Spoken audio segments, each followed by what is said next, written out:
up? What up? Welcome back to the Crowdfunding Demystified podcast. On this podcast, we talk about crowdfunding, how to get you the funding you need and deserve for your ideas, the things that you want to come out with to ethically impact the world for the positive, to make a dent in the universe.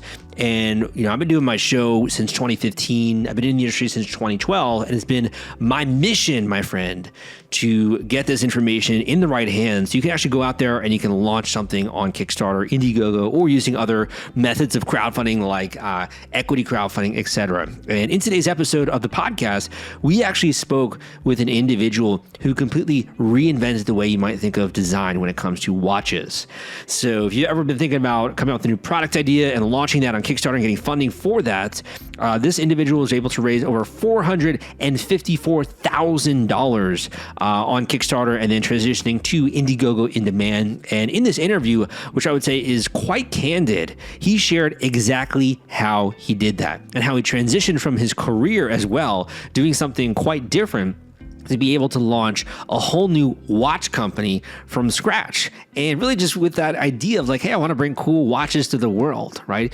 If you're doing something, whether it's not your 9 to 5 and you want it to become your 9 to 5, job, or you're doing something after work and you're hoping that you can maybe one day build a big company out of this, or even just have more freedom in your life, being able to do the things that you want to do and also having an impact, actually creating something physical, something real that other people can own in their homes or they can wear on their wrist. And one day maybe you're walking through the mall, you're walking through in line, and you're going to maybe board a plane or something like that, and you see your watch on someone else's wrist that you created. That's such a cool feeling, right? Call that seeing your product in the wild. So you're going to hear about the exact tactics, strategies, and mindsets that this individual went into their campaign with, how they were able to raise 6 figures from the crowd, and you're going to hear about that on today's podcast episode. I have one other quick thing I wanted to mention on this before we get to today's podcast episode, and that's that we are actually doing a complete revamp, and we're going to very soon actually be announcing this for my course, Smash Your Kickstarter Goal. And the reason why we're doing that, I think, is that nowadays it's actually much easier to launch a Kickstarter campaign than most people think. And to me, the power of things like artificial intelligence and AI have made it so much easier for you to really steer the ship with your own hands, to be able to get an incredible rock star campaign out there that gets results, that gets you the funding you need, and you don't have to be a marketing whiz to be able to do that. Even if you don't have great technology skills, even if you're not so great with the computer even, I can share with you exactly what you can do in order to get this campaign out there using artificial intelligence, using AI to actually make it so you literally just press a button and you can get this campaign all prepared for you. You can get this out the door quickly and you can launch much faster. So this is kind of a teaser because I'm going to be announcing this pretty soon on my wait list, on my email list for the free Kickstarter course, which I have so many people have gone through, and I would love to share this with you. If this is something you're interested in hearing about, first of all, go and join my free Kickstarter course because this is free education and free information. If you want to launch a Kickstarter campaign, the free Kickstarter course, in my opinion, is one of the best resources out there because it shares with you all of the tactics that are proven to work, the tools that you should know about, the tutorials which are missing when it comes to Kickstarter itself. To me, it's like a no-brainer. So first of all, go and join my free Kickstarter course at crowdcrux.com/Kickstarter. That link is crowdcrux.com/Kickstarter. crowdcrux.com/Kickstarter will take you there.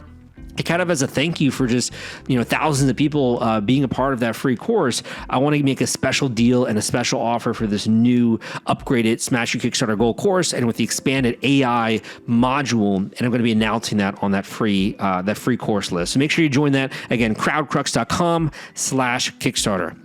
In addition, I am such a big proponent of always learning. So thank you so much for showing up on today's podcast episode. Let's get into it and let's discover how this individual was able to raise over $454,000 with their successful Kickstarter campaign. It's coming up in just a second. Hey guys, welcome back to the Crowdfunding Demystified podcast. We are lucky enough to talk with a two-time successful creator who's recently invented an atomic tech watch with meteorite moon dust inspired by the Apollo 11 mission. This timepiece holds certified lunar dust from a moon meteorite, and we're lucky enough to talk with a member of the team. Sébastien, welcome to the podcast. Hi there. How are you? Looking forward to speaking with you, man. This has been an awesome campaign. Maybe you can tell the listeners a little bit about the product and we can start there. All right. Okay. So first we created, the first collection we created was last year. It was the Red 3.721.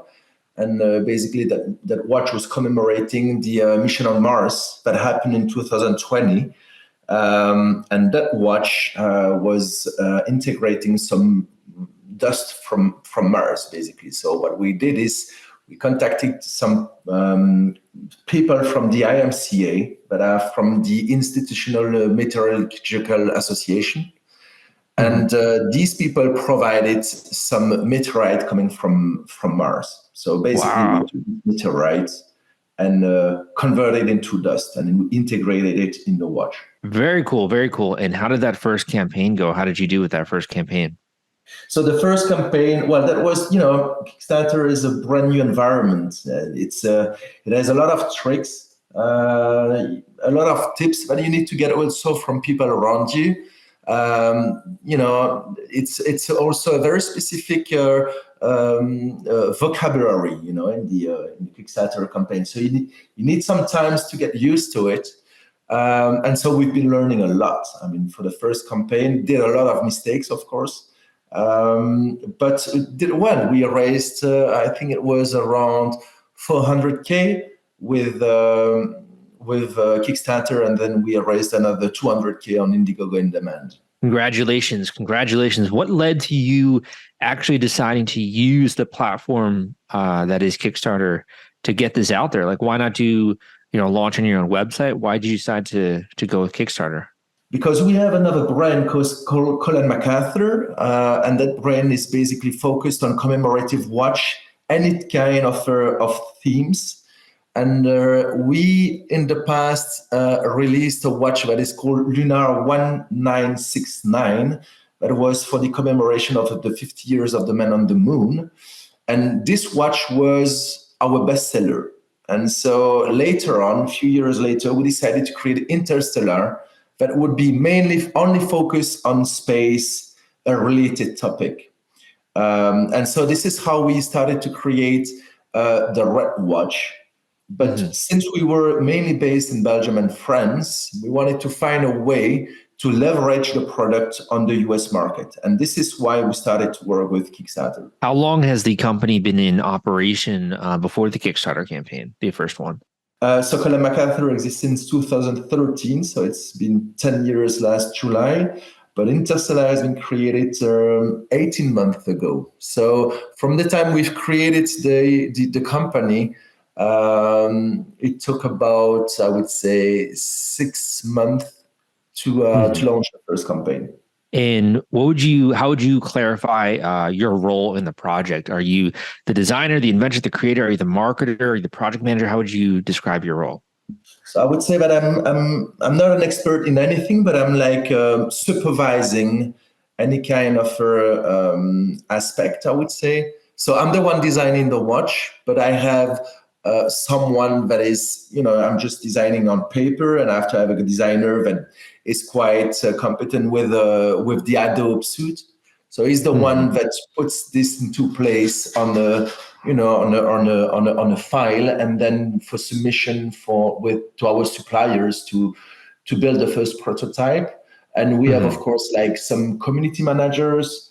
We have people that take care about the moderation of the community. So I would say we have a panel of like 5 or 6 people involved in the campaign. And what were you doing before you launched a watch company? Because I think that's actually really bold. I mean, there's so many large entrenched watch companies. You guys decided to do something completely new and innovative. What were you doing before you launched this company, 10 years ago, thereabouts? I was on the oil and gas industry. So I was working for Halliburton, which is one of the major service provider in the oil and gas industry based in the US. And I was traveling mainly in Africa. So I've been living 5 years in Africa as an expat. And 5 years.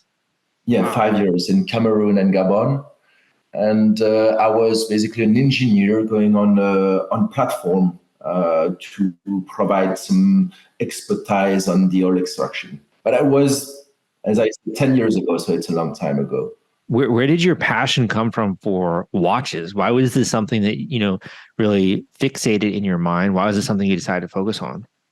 I think that the passion is not coming from the watch, it's coming from the entrepreneurship. I'm someone that is, my parents were entrepreneurs, and we've been raised in that environment. And I think that once you get the virus, I would say, you keep it and you just want to create your own business as well. So I guess it's been there for a while, but you just need sometimes to mature and to realize that this is the kind of life you want. This is, you know what it is. I mean, an entrepreneur life is different. It's a lot of challenges, a lot of risk as well. The relation with the risk, I think, is a little bit different than any other people that are not creating their own business. But you need, if you like it, it means that it's made for you. Doing successful launches before, and also with your first campaign, you were successful. With the second campaign, like when you are ready to launch this and it's like going to be tomorrow, right? You're going to go live with the Kickstarter. What's going through your mind? Do you still feel anxious? Do you still feel nervous? Or is this something where now it's like you kind of are over that? When we created a Kickstarter campaign, it's I would say it's a minimum. I've been designing the watch for 2 years, and the operational stuff started 6 months prior the kickoff of the campaign. So, I mean, it's there is a lot of things at stake. It can be like there is a lot of time-consuming financial resources. So of course you never still the D-Day because you don't know how it's gonna it's gonna go. You don't know if it's gonna be successful, if it's gonna be a disaster. So I think I can be, even if in 10 years from now, if it's my 10th campaign, I think that I would still be anxious about the result, of course. And when you do go live and you start to see people backing this and funding it, what does that feel like? The first minute are quite intense. And as a matter of fact, the campaign year did not, the very start of the campaign did not go very well because we did some mistake in the pledge. Yeah. So it took maybe 10 minutes to realize that something was wrong with the shipping cost. A mistake from a member of the team. And so we realized that for the first 15 minutes, nothing was happening. And we were like, okay, there is something wrong happening here. Because from the first minute, you should be like a lot of pledge coming in and nothing was happening. And then we realized that something was wrong in the setup of the campaign. And it's very stressful the first hours. So the time to change it. But of course, after you just questioning yourself, did I lose the momentum? Because there is a huge momentum with the Kickstarter. And if you lose it, the results of the campaign is at stake, of course. But finally, everything went fine. And I guess people went back later on and decided to pledge anyway. Yeah, and I commend you so much for sharing that. I think a lot of people would just like gloss over something like that. But I think that's incredible. It just says a lot to your values that you're willing to admit that happened and you moved past it and you were successful, right? So kudos on that. Thank you. In kind of thinking about, your product here, the newest one, who do you really feel like this is for? Is this for the business executive? Is this for someone who just loves space? Is it for someone who appreciates great design? Who really is the end product consumer, would you say, when it comes to the watch? Yeah, by the time we start to know our audience, and I would say that the Red Watch or the LUNAR watch that we've been releasing through Kickstarter are aiming for different kind of targets. I would say that first it should be people from, a little bit younger than what Col&MacArthur has. Col&MacArthur is 35 plus. And as I said, it's just treating different type of topic in the history of humanity. And Interstellar, it's more, it's more appealing. It's about space. And, nowadays, space is really in a topic that is a lot is a lot in the press and everything. A lot of things are happening at the moment into space exploration, and so I think that younger people feel involved and also interested in that kind of product. I would say it's 20-25 plus till I would say 40-45 in terms of age, and also it's for people that are quite active, of course, in professionally speaking. It looks beautiful. I mean, it looks so well designed, and the materials look very high quality. The dial is like super cool. So you guys did a definitely good job when it comes to designing this one. Yeah, we wanted to make something trendy, something cool, but also that you can wear anytime when you want. It can be like for when you're going out on well dressed, but also as a casual. So it can be for any kind of purpose.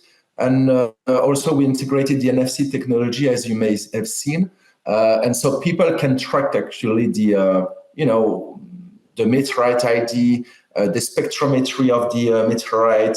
They can have also the owner name of on the NFC, the serial number, because every watch has a serial number for traceability purpose.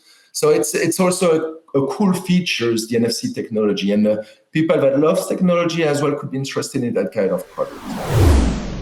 If you're worried about the fulfillment and shipping part of your Kickstarter campaign when it comes to getting out all those perks and rewards to your backers, rest assured I've put together a complete Kickstarter fulfillment and shipping checklist for you, and it's free. This is sponsored by the folks at Fulfillrite, and they thought that you should have this checklist as part of your arsenal going into a crowdfunding campaign. If you want to get instant access to this checklist and it's free, you can go to fulfillrite.com/checklist. Again, that is fulfillrite.com/checklist, fulfillrite.com/checklist. Just go to that link and you can download it immediately.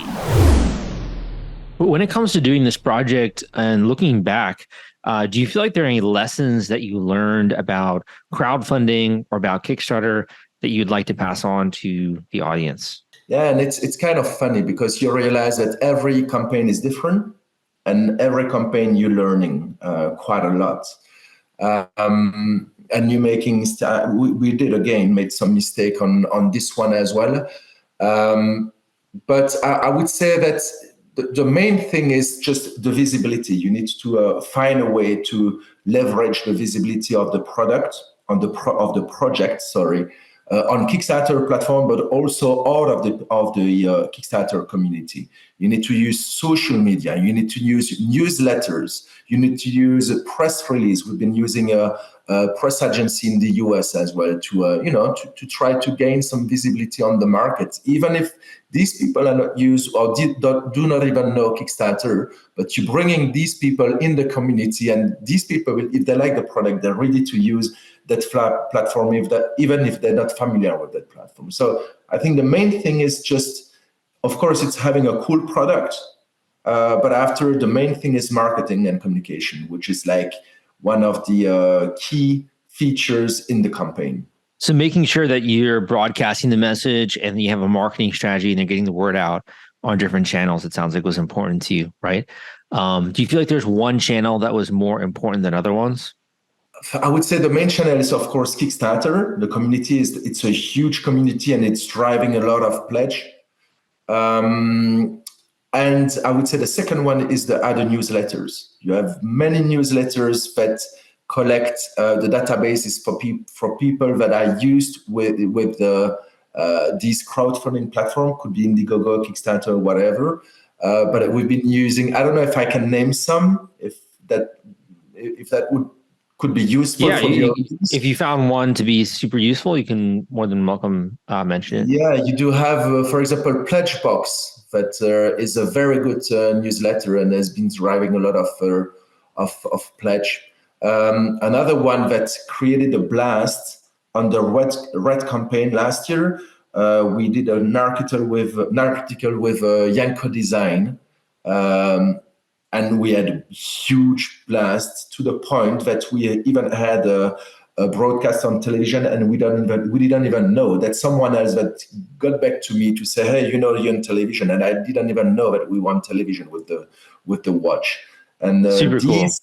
Yeah, And these blasts created more than 150K of pledge at that time. So Yanko Design, Pledge Box, and all these newsletters that are like New Backer, Backerland, all these newsletter that we did even more than once with the same newsletter. You could do even 2 or 3 times. The repetition is also a good thing, to help people to make a decision on pledging. Got it. So be willing to engage in email marketing, be willing to do promotions, and sometimes more than once. Out of curiosity, you've had 2 hits. What do you feel like really separates a good campaign from one that just kind of fails or just doesn't do well or doesn't get attention or people just don't want to support it? What do you feel like makes the big difference there? The thing is, and it's kind of luxury, but it's the pre-launch campaign that is very important. So I would say from 4 to 6 weeks before kicking off the campaign, you should build up the audience by having a landing page where you're collecting your email address. And you're getting visibility through social media. Of course, it's ad pay. It's ads that you have to pay for. So you need to plan to forecast a budget for this pre-launch phase, and that might be one of the most important in terms of ads. If you are able to create the momentum on the first day of the Kickstarter when it starts, you are, I would say, increasing dramatically your chance to have a successful campaign and to drive more organic sales on your campaign. Because Kickstarter, depending the result of the first day, will promote your product through a Kickstarter We Love, also like most popular project on the platform. So you can get a lot of visibility from Kickstarter as long as you're successful from the first day. So the pre-launch is critical. Well said. And I think that's a really important lesson to, not just launch it right in a couple of days or in a week, but really take the time, right, to build up an audience, like you said, and to get it out there. I think looking at this, like a lot of people can see you as being very successful. What has been the most rewarding part of this process of building up a company from scratch, being an entrepreneur? What's been the most rewarding aspect for you? I think the most rewarding is to see people, the reaction of people when they buy your watch. And you also know that these people will be wearing your creation on a daily basis. So it's like, it's a reflection on you through these watches. So it's like, it's a good feeling to know that what you create also create something to the other people, like it creates feeling, emotions. If you look at what we're doing with Col&MacArthur, we are really trying to integrate things that bring emotion to the people. We recently released a watch called Wind of Change, and this watch integrates a piece of the Berlin Wall in the watch, as well as a string of the guitar of the Scorpions, the band Scorpions. And so people, that has been living the Berlin Wall fall, or even has been to a concert of the Scorpions, they feel something and it remembers them something. They go back in the past, and it's souvenir, and souvenir are precious, I think. So I would say where I'm the most proud is the creation of the emotion that we can drive within these people. Would you consider yourself to be an artist? That's a very good question. I don't know. I don't know anymore if I'm more an artist or an engineer. It's hard to say, because an engineer, the mindset of an engineer and an artist are not at all the same. But I would say the more I'm in the watch industry, the more I would define myself as an artist, like creators, creating things, I think there are a lot of artists like you who are out there wanting to make an impact, wanting to build products that have an emotional experience, but a lot of times they struggle with really getting their ideas onto a page and then executing on it. Do you have any thoughts on why you've been able to be successful in doing that, in turning your artistic visions and ideas into real concrete products? I would say that's very simple. There are some basic ingredients to be successful, or at least to give you a chance to be successful. Is first passion. You need to be passionate by what you're doing. Like the amount of time and the risk you're taking. If there is no passion, there is no success. I'm confident about this. The other thing is being patient also. It takes time. For me, from the time I quit my job in the oil and gas and the time I started to be profitable with my business took 3 years. So for 3 years, getting up every single day with that drive of making it, and creating a business that's creating value. And for 3 years, getting up every day like this, if you don't have the passion and the patience, you at some point you will give up. And many times I was about to give up, and it was like, no, I need to go for it. And I think that perseverance, patience, passion, that's the three main ingredients to be successful. Yeah. So, I mean, I would say, Kickstarter, like you mentioned, a lot of the consumer base is in the United States, right? Yeah. And from what I understand, you're based in, I think, Belgium and a couple other locations there. Is this something where, your family and friends believe that you're getting funding and random strangers to back this, or what's the reaction like to what you're doing? The reaction now is quite positive. It was not the case when I quit my job. Quitting your job, like when you have a stable job with a good income, to quit it and to go for something that does not exist. Of course, family is not happy about it. They're just wondering what you're doing, But by the time pass, and when they see what you're building up, and then after that you get successful, then they realize that you had a vision and why you did all these sacrifices. But at the very beginning, of course, you have social pressure. People are looking at you like, okay, you did the big jump, so now show us what you've got. And you have, on top of having your own pressure of being successful, because if you do that, it means that you need also to prove to yourself that you are capable of doing this. You have also that social pressure where you have the people staring at you, waiting for you, I don't know, to be successful or to fail. I don't know what they expect from you, but it's another pressure. But I would say at the end of the road, I would say that everyone here at the family, they're very happy about the choice I've made so far. And I would say also quite impressed that now we know how to sell, even abroad, in the US or any, we've been selling all over the world now with Kickstarter. Of course, it's mainly in the US, but we're selling everywhere in the world with that community. And that's quite amazing that from, our tiny country in Belgium, we can impact some people, on the other side of the globe. So that's a good feeling, I would say. Yeah, very, very beautiful. And you've clearly gotten the results as well. So congratulations on that. Where can people go to learn more about your current campaign and also your previous work? Where should they go to learn more about this?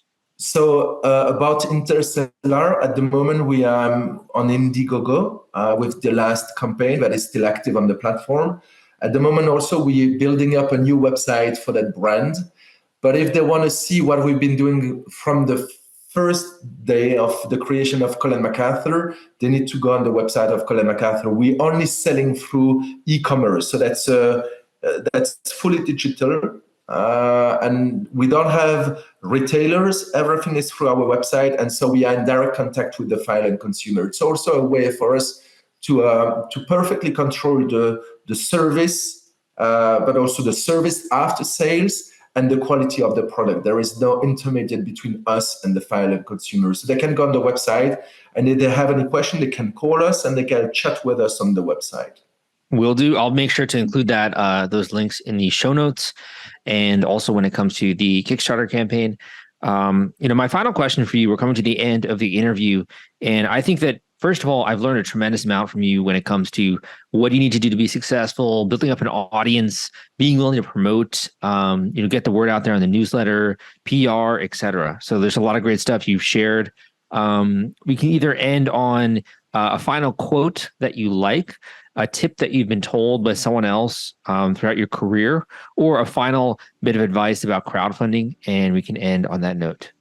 Yes. Okay. The tips, I would say, if people are planning to create that Kickstarter campaign project, I would say they need at least to plan one year ahead. I know it sounds a little bit crazy. And I'm not talking here about the prototyping. I'm more talking about the preparation of the campaign itself, knowing that the product is already, almost approved. but the strategy that they need to put in place to build up on the pre-launch phase, and after what they're going to do during the campaign when they're live. And even us, I mean, we've been caught up not knowing exactly what strategy to apply when we were live. It was more on a daily basis, and we were deciding what to do. And I think that if you can plan that, ahead, it's giving you more chance to be even more successful and to raise more during the campaign. Awesome. Well said. Love it. The focus on preparation is so key. And it's great that you are sharing that message with the audience. Really appreciate it. Thank you so much for coming on the podcast. Good luck with your upcoming launches. Look forward to seeing with them.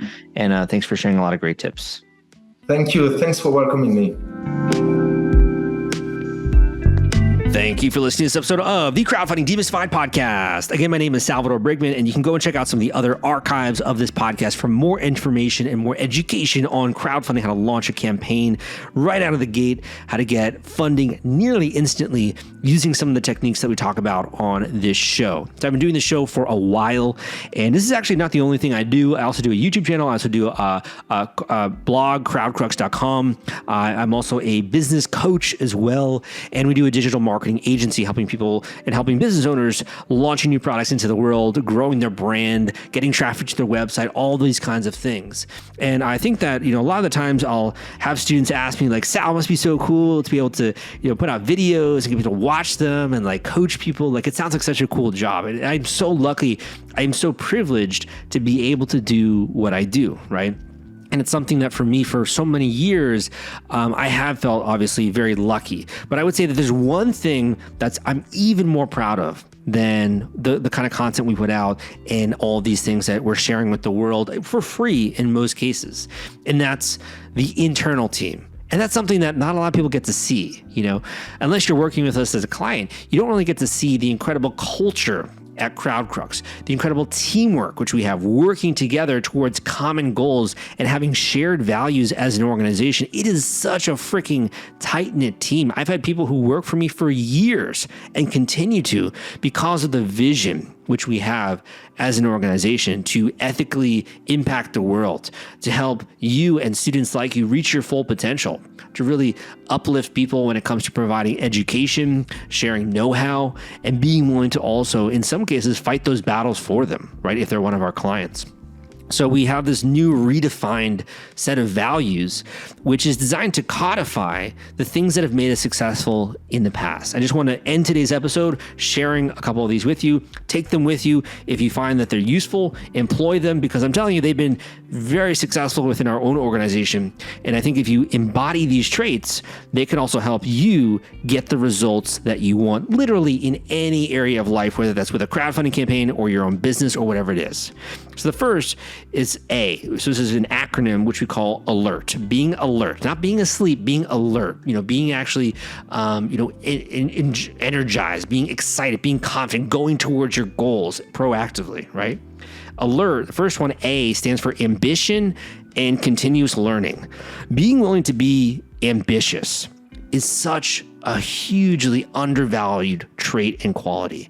Being willing to go after what you want. You see the girl who's pretty across the room, being willing to go and talk to her. You have an idea that you think will be successful, being willing to pursue that and start a business out of that. Going after what you want, being ambitious, and in some cases, reaching for things that you think are maybe even better than what you deserve, to me, is a trait that has always led to success with our podcast guests, with my staff, and with myself. And if you embody this trait of ambition, I'm telling you, and think about it proactively in your life, am I being ambitious or am I not? Am I really going after the things I want and even with broader vision for my future? Or am I just kind of playing it safe?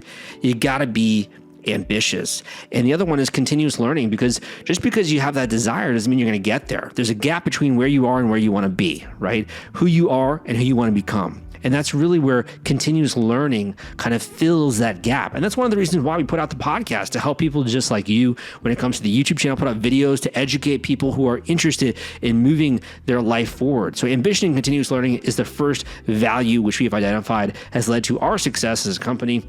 Second is loyalty and transparency.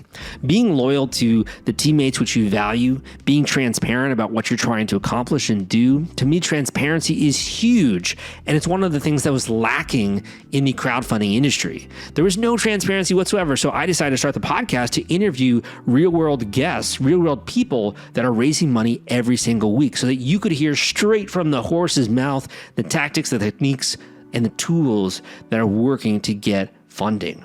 Another big one we have as a value is empathy, being willing to empathize with other people, to put yourself in their shoes, right? This is, to me, one of those things that's really challenging to do, but empathy is another huge value. We have another one called resilience and ruthlessness. So resilience is perseverance. Even if something doesn't go your way today or next week or even next month, you're willing to be resilient. You're willing to persevere through those difficult emotions. Emotions are not enough to stop that onward charge. You are actually going to go out there and you're going to kick ass and you're going to continue to be resilient and to be, have perseverance. Ruthlessness, I think, is another great one because all too often we have people come to us and they're artists or they're very nice, very kind, but they don't have that competitive, ruthless quality. I would say that working with me, so many of my coaching students begin to develop that sense of like ambition, resilience, ruthlessness, actually going out there and being willing to go for what they want and be competitive about it. And the final value, and we'll end today's episode, is team collaboration, being willing to work with a team. A lot of the times we want to play our cards close to the vest, or we don't want to share what we're doing with other people, and it only hurts ourselves. Because if you think about the greatest works in mankind's history, be that the Colosseum or the pyramids, or even great governments like Rome and great societies that have been structured, it's all been as a result of teamwork, of team collaboration, people helping other people towards a common vision. So teamwork is so incredibly important when it comes to launching a campaign, launching a business, growing as a business owner, as a creator. And that's another huge value that has led to our success. So I hope that you take away something from the ones at least that we have found to contribute to our success. And if you did, give me a positive rating and review on this podcast. Give me a thumbs up on the YouTube channel. Let me know by reaching out at my website, crowdcrux.com, where you can also find out more information about my coaching and some of the other things that we're doing. Thank you so much for listening to this. Hope you have a great year, and we'll talk soon.